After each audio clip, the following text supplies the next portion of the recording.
Apie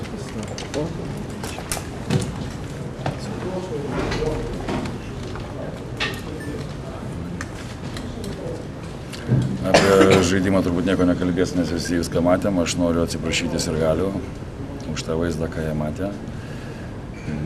Tikrai rungtynės buvo baisios ir nepabijosiu to žodžio gėdingos. Tačiau aš noriu paprašyti visų Sirgalių, visų krepšinio mėgėjų, visų lietuvių nesmerti mūsų žaidėjų. Visa kaltė yra mano, kadangi treneris diktuoja visas sąlygas, jis ruošia komandą, jis vadovauja per rungtynes, jis ruošia rungtynėms ir vadovauja per rungtynes ir aš prisiimu visą kaltę. Kalbėjome Rūbinė, kad mes turim dar teorinių šansų ir prašiau vyrų nenuleisti rankų. Tose dviejose rungtynėse, jeigu mes pasiektume pergalę, dar prie palankių sąlygų mes galėtume galvoti, svajoti, dar galime svajoti apie ketvirtfinalį. Mums yra svarbiausia dabar atsigauti psichologiškai po tokio nokauto ir pasirengti rungtynėms su ispanais. Treneri, ar jums asmeniškai tai buvo pačios blogiausios rungtynės jūsų karjeroje kaip treneri?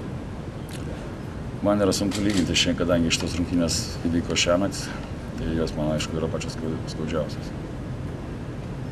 Treneris Robertas Jevtokas ką tik pasakė, kad žaidėm iki šiol be kiaušų. Tai gal tai yra didžiausia problema? Aš nežinau, man yra sunku, aš turiu daug klaustukų, į kuriuos šiai dienai aš negaliu atsakyti ir paprasčiausiai nenoriu spėlioti. Bet treneri, tie sirgaliai, kurie čia susirinkę, jie laukia to atsakymą. Šiandien tik mes laukiam ir Lietuvoje laukiam, mes bandom tą žinią perduoti. Patikėkite, mes ieškome, treneriai ieškome atsakymą į tą klausimą, kas atsitiko po paskutinio rungtynių su Ispanija ir negalim suvokti. Treneri, tai pabaiga ar dar ne? Aš kalbėjau su žaidėjais ir prašiau, kad nurytų tą karčią piliulę. Turime laiko atsigauti, pasiruošti ir išeiti bent jau trinktelti durimis, o susiklošęs palankiom aplinkybėm mes dar galim svajoti apie ketvirtą.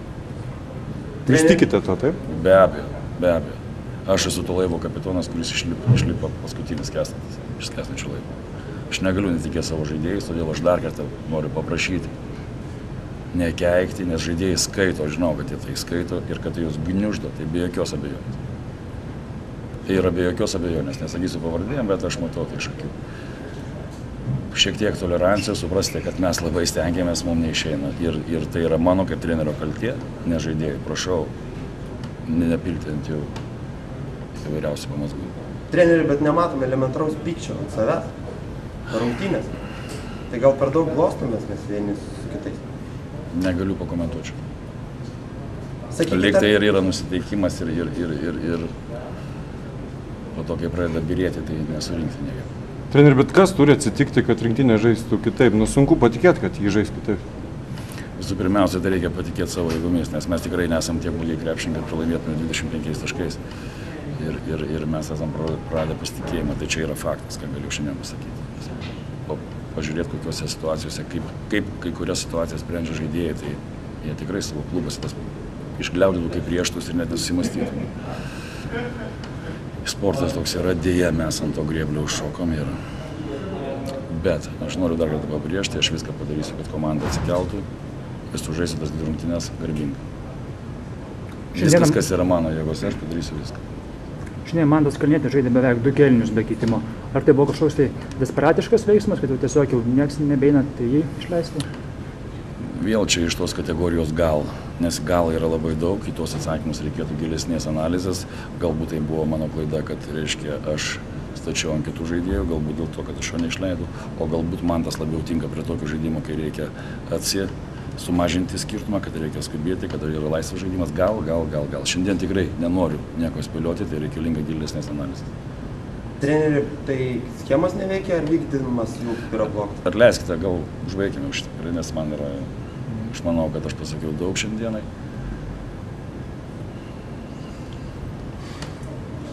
Veikia sistemos ir neveikia yra kalčiausias treneris. Jeigu sistema neveikia, reiškia, treneris parinko blogą sistemą, kurioje jo žaidėjai negali įvykti, kuris negali priversti tai padaryti, vėl kaltas treneris.